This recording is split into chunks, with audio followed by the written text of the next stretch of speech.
Nesse bloco eu converso com o deputado Anderson Moraes, que está no seu gabinete aqui no prédio da Alerj.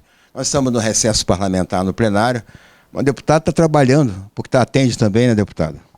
É isso aí, Sidney. É uma boa oportunidade, né, justamente pelo recesso, de nós podermos receber aqui os amigos que nos ajudaram durante a campanha.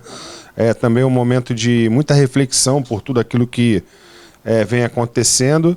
E a gente também aproveita muito o recesso para nós fazermos os projetos de lei que a gente fica ansioso para a abertura do plenário, para a gente protocolar todos eles. Então, a gente aproveita sempre esse recesso de janeiro, porque é um momento que a gente tem um pouco mais de tranquilidade para poder trabalhar e também poder dar mais atenção às pessoas que, de alguma forma, contribuem para o nosso mandato. Deputado, o senhor dobrou a votação em função do primeiro mandato, o senhor agora foi reeleito no segundo mandato, dobrou a votação e teve uma grande concentração de voto também aqui no município do Rio de Janeiro, né? É verdade, né? Como parece de praxe, né? Em 2018 nós tivemos 50% da nossa votação na capital do estado e essa mesma situação aconteceu agora em 2022. Tivemos 26 mil votos na capital do Rio de Janeiro, totalizando assim 52 mil votos em todo o estado. Eu acho que é uma coisa natural, a gente mora na capital, eu cheguei na capital do Rio, eu tinha apenas 10 anos de idade, e aqui nós construímos as nossas amizades, aqui é onde a gente acaba vivendo mais o dia a dia, então é mais do que justificado aí essa expressiva votação na capital, e que aqui eu aproveito a oportunidade para agradecer a todos os cariocas de coração pela expressiva votação e dizer para todos vocês que estamos à disposição do município do Rio de Janeiro. Deputado, a sua campanha foi bem em cima também da fidelidade, né, ao presidente Jair Bolsonaro, ex-presidente Jair Bolsonaro, que desde o início o senhor foi eleito pelo partido dele e continuou sempre, tem bandeira, tem cartaz, está ali o do Flávio Bolsonaro, tem uma imagem grande ali, né?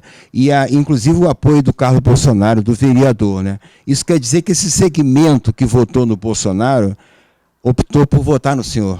Ah, com certeza. Viram em nós uma opção aí de um candidato de direita com pensamentos, né? Raiz. Com pensamentos de raiz e voltado para a diminuição do tamanho da máquina pública, voltado para a maior eficiência dela também, né? Lutando assim pela liberdade, né, das pessoas, muito embora às vezes a gente não concorde com o que alguma pessoa diga, mas a gente também não pode ser contra ela dizer. Então, nós temos um mandato bem alinhado aos pensamentos do presidente, sim.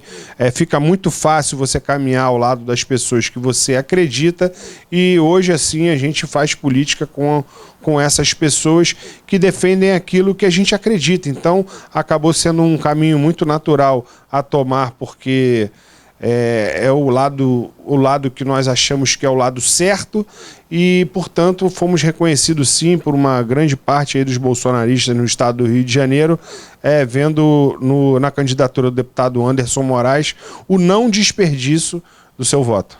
Deputado, muitas promessas foram feitas pelo atual presidente Lula em campanha, não é isso? Muitas campanhas. Mas essa semana o que ficou mais estarrecido, inclusive aquelas pessoas que acreditaram que fizeram L, né?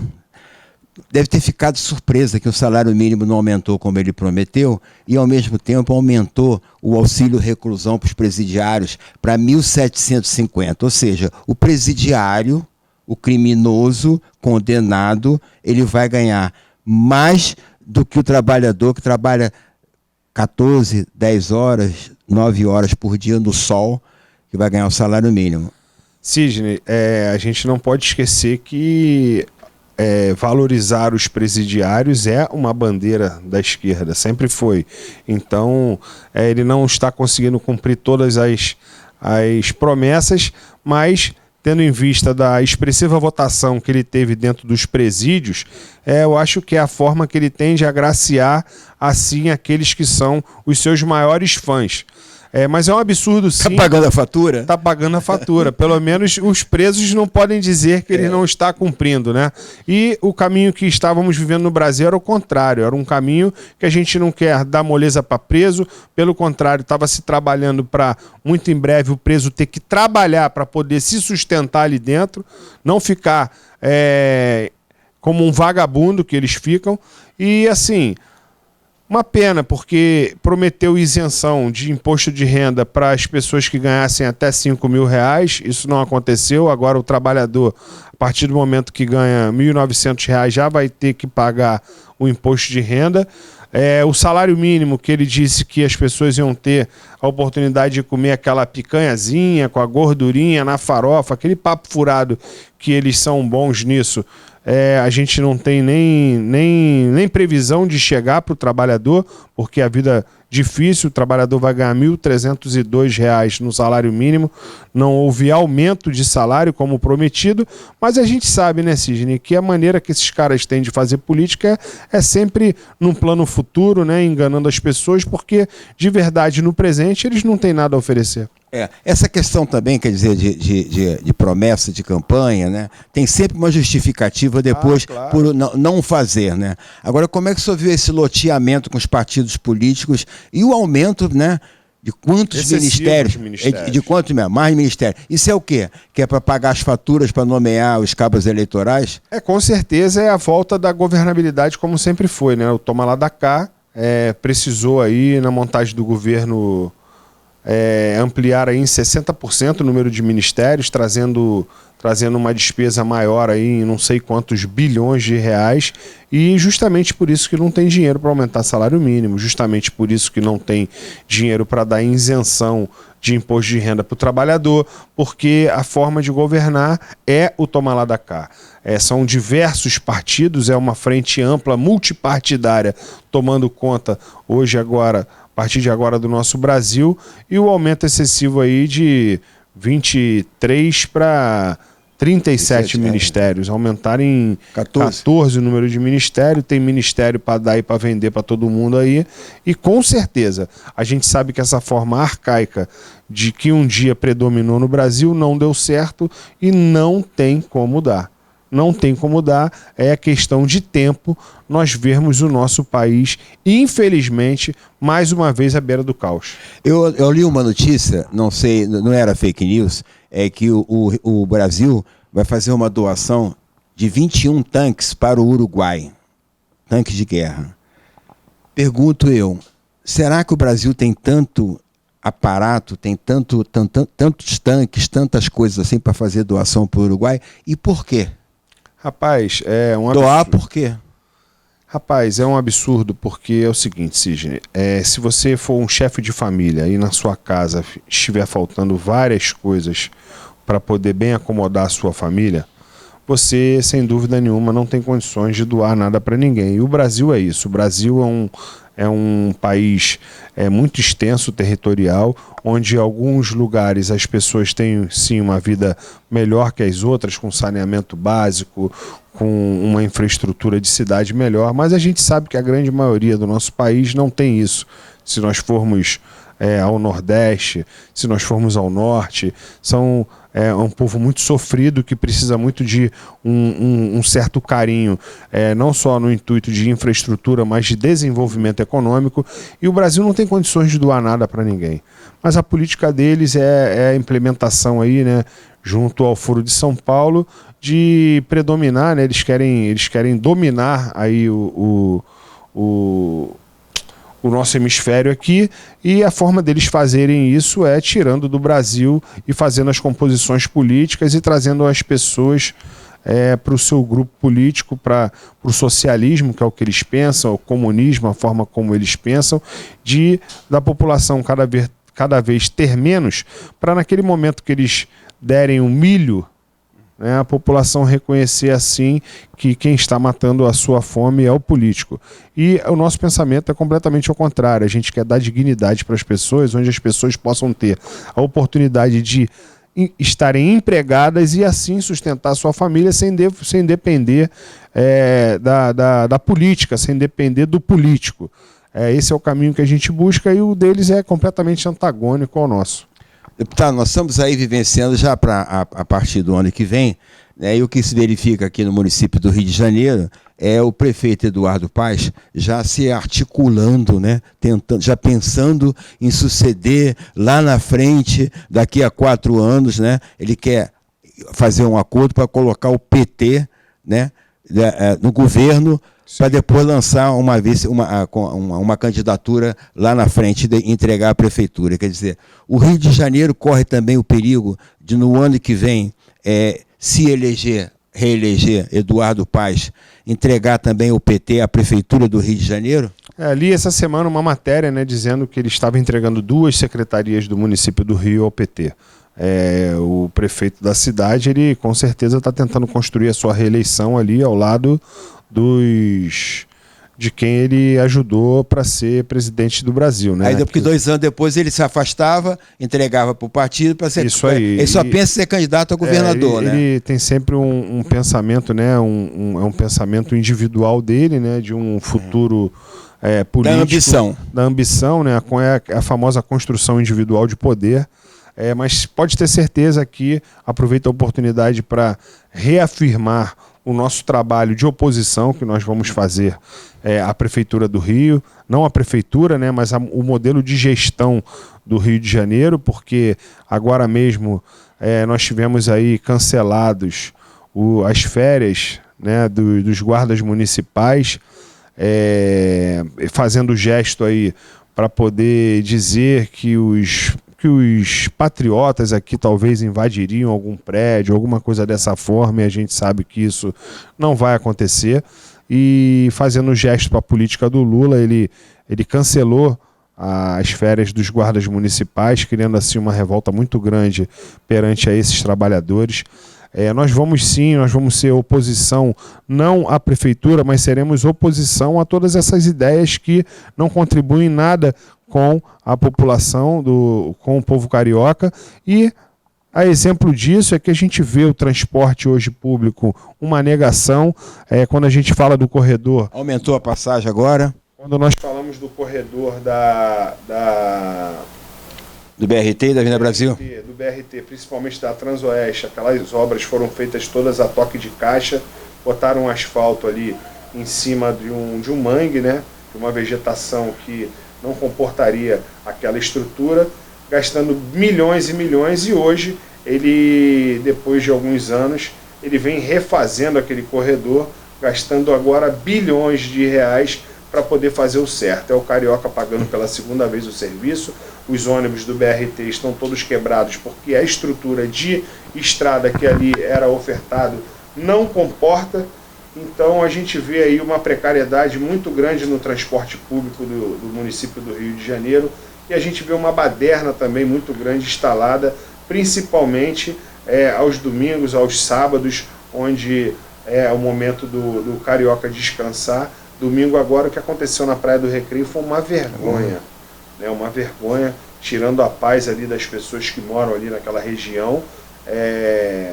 Não teve uma organização da prefeitura para poder conter aquela multidão que invadiu, né, a festa não autorizada. Festa não autorizada. É a desordem urbana. Porque fala assim, mas a festa não foi autorizada. Tudo bem, já que não foi autorizada, por que não foi, né, a competência da prefeitura chegar ali e acabar com a festa? Deixou rolar e agora está dizendo que vai multar 140 mil reais. Eu tenho certeza que o número de moradores que ficaram sem a paz no domingo, se você pegar esses 140 mil reais e dividir para todos eles, cara, não vai dar nada. Não é isso que eles querem ter paz. Eles querem poder descansar. E o Eduardo aí nessa politicagem dele barata aí, mas tenho certeza que tem um bloco bom para poder fazer oposição aí a todas essas arbitrariedades aí cometidas e essa má administração da Prefeitura do Rio. No Réveillon, deputado, aconteceu a mesma coisa. Aqueles quiosques da Orla invadiram a areia, fizeram o cercadinho, colocaram mesas, venderam espaço, interromperam os banheiros públicos no cercadinho. A Guarda Municipal estava lá, a polícia estava lá, a Prefeitura estava lá, o CEOP estava lá. E aí depois Depois que passou o Réveillon, que aconteceu tudo, nós vamos multar os quiosques. Por que não interrompeu? Olha aqui, não pode. Quando começaram a cercar, por que não pode? Cadê a ordem pública? É isso aí, fecham os olhos para os amigos do rei. É verdade. A gente vê hoje na orla... São interesse, né? Na orla do Rio de Janeiro, tanto do Leme ao Pontal, a gente percebe que hoje existem algumas estruturas montadas por alguns comerciantes, que eu não sou contra, não. Quero deixar bem claro aqui que eu não sou contra. Eu sou contra o seguinte, o comerciante do meu lado aqui, ele ter uma benécia maior do que a que eu tenho. Um tem um quiosque pequeno, o outro tem um restaurante. Um quiosque pequeno, o outro pode ter... Invade a areia. Invade a areia. Eu sou a favor de que todos possam ter uma grande. Igualdade. Mas a gente percebe que ali existem algumas pessoas, né, que são pinceladas ali pela empresa, inclusive, que toma conta da orla do Rio, e a gente vai cair para dentro disso. Tá? A gente quer uma oportunidade igual para todos os comerciantes da beira da praia. Se o meu vizinho pode estender na areia, a gente quer que o comerciante mais simples também tenha esse direito.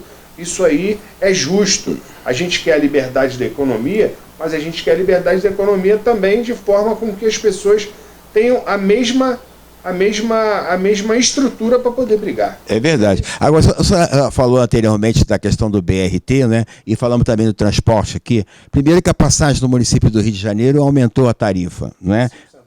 25 centavos. Só que tem que o prefeito, na questão do BRT, ele pediu um empréstimo para a prefeitura, autorização para a Câmara Municipal, da ordem de 1,5 bilhão e comprou 867 milhões BRT do Jacó Barata, que tem o monopólio dos transportes. E, ao mesmo tempo, a vereadora Tereza Berg, eu coloquei isso no meu jornal hoje, Jornal Verdade, que é o seguinte, 230 milhões foram pagos para as empresas de transporte do município do Rio de Janeiro, de junho a dezembro, dá 1 milhão e 300 mais ou menos por dia. E aí, logo depois, agora, subsídio. E depois aumenta a passagem. Quer dizer, dá subsídio para as empresas de transporte e depois aumenta a passagem e o trabalho. Aí o servidor público municipal tem 5,3% de reposição salarial. Tem alguma coisa errada nisso aí. É verdade. E o que acontece? A estrutura que se oferece hoje das estradas na capital para se rodar também é muito ruim, Cid. É buraco que não acaba mais. Buraco que não acaba mais. Então, só para você ter uma ideia, existe uma empresa, não sei se você já ouviu falar, uma empresa chamada Pegasus. Ela é da região ali da... de ônibus.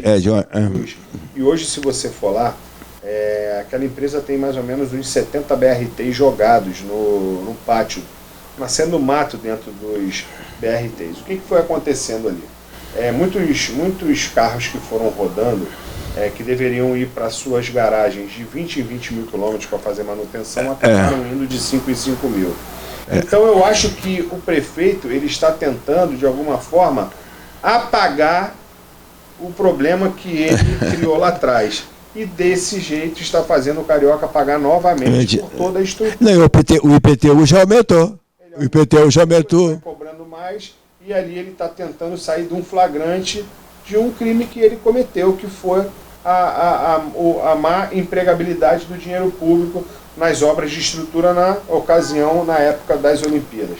Então foi a época que jorrou dinheiro no município do Rio de Janeiro e que foi fazendo tudo a moda Bangu, vamos dizer assim. Foi fazendo com todo respeito a Bangu. Com todo respeito a Bangu, sem dúvida nenhuma. Eu não sei nem por que existe esse ditado, mas as pessoas sempre falam assim. Mas ele foi fazendo de forma irresponsável, inclusive você pega a Transolímpica, por exemplo, aquela obra, as pessoas dizem que o valor da propina ali foi maior do que o valor da própria obra. A obra cotada em 900 e poucos milhões, mas ali se gastou mais de 2 bilhões de reais. Tem um engenheiro que fez uma delação contra o prefeito, disse que todo o esquema foi montado dentro do seu gabinete. E cadê essa delação? Isso não deu. Agora isso aí a gente não viu dar em nada. E mais uma vez, aí ele administrando a cidade do Rio de Janeiro. Só para concluir, deputado, a ciclovia lá de São Conrado até a Barra da Tijuca, que caiu 4 vezes, custou 58 milhões, está fechado até hoje, morreram 2 pessoas. Ele não comenta mais no assunto. O ex-prefeito Crivella, entendeu? Por 4 vezes teve que pagar porque desmoronou tudo aqui. E outro dia o prefeito, que foi no outro mandato, ele disse o seguinte, que ele se arrependeu. Mas aí é mole, né? Aí é mole se arrepender com o dinheiro dos outros. Com o dinheiro dos outros, Então, assim, é um absurdo. Nós vamos buscar, sim, uma liderança aí que possa, à altura, né, de ser prefeito dessa cidade. Eu acho que isso é muito importante que a gente bote a cidade do Rio de Janeiro nos seus eixos, né, e que trate a coisa pública com muita responsabilidade. Seremos oposição, sim, a esse governo, a esse modelo de gestão que a gente não concorda. Aqui não é diferente de como está sendo feito em Brasília. Aqui também é o toma lá da cá, é a forma de dar um pedacinho para cada um para construir a famosa governabilidade e a população pagando por isso tudo. Nós não vamos aceitar, seremos aí uma oposição ferrenha a esse modelo de gestão da prefeitura. O PL e o governador também quer lançar, os conservadores, quer dizer, o pessoal de centro e centro-direita, vai lançar um candidato aqui, né? Sim, nosso presidente, Altineu Cortes, nos garante que teremos uma candidatura própria do PL na capital e, sem dúvida nenhuma, eu não tenho dúvida alguma que teremos grandes chances de a direita daqui a 2 anos ser prefeito aqui no Rio de Janeiro. Obrigado, deputado, e aproveitar esse esclarecimento, posso até me incidir um pouquinho aqui com as críticas, é que eu acompanho mais, e a minha indignação total contra esses fatos que acompanho aqui como morador do Rio de Janeiro, já exerci mandato de vereador aqui no Rio, e fico indignado com essas coisas que acontecem todo dia, coloco no meu jornal e coloco nesse programa. Até a próxima. Eu que agradeço a oportunidade mais uma vez, quero aproveitar também um momento aqui para passar as nossas redes sociais, deputado Anderson Moraes, por favor, você que não acompanha o nosso mandato e que possa acompanhar, por gentileza, clique lá, deputado Anderson Moraes, em todas as redes sociais. Também esperamos de vocês críticas, esperamos de vocês elogios, mas o mais importante para nós, a gente quer saber a necessidade de cada um cidadão fluminense, para que a gente possa aqui, através da política, que é a melhor forma de trazer um bem comum a todos, tentar atender aí um pouquinho a cada um de vocês. Então, use as nossas redes sociais para poder nos criticar, para poder nos elogiar, mas manda a sua demanda também. Valeu, muito obrigado, nosso Ideologia ao Brasil, e estamos juntos, Cid. Deputado Anderson Moraes. O intervalo comercial, daqui a pouco a gente volta, só para lembrar que nós estamos sempre às sextas e terças-feiras, das 22 às 23 horas, aqui na TV Max do Rio de Janeiro. E para quem não é assinante NET, pode ir por todo o Brasil, por o mundo inteiro, pode acessar, até no celular, você pode baixar o aplicativo da TV Max, né? www.tvmaxrio.net, você assiste no mesmo horário. Daqui a pouco a gente volta. Não esqueci de assistir meu espetáculo musical no Teatro Vanucci, no Shopping da Gávea, que é Elton John e Flashback, sábado, 18h30. Até a próxima.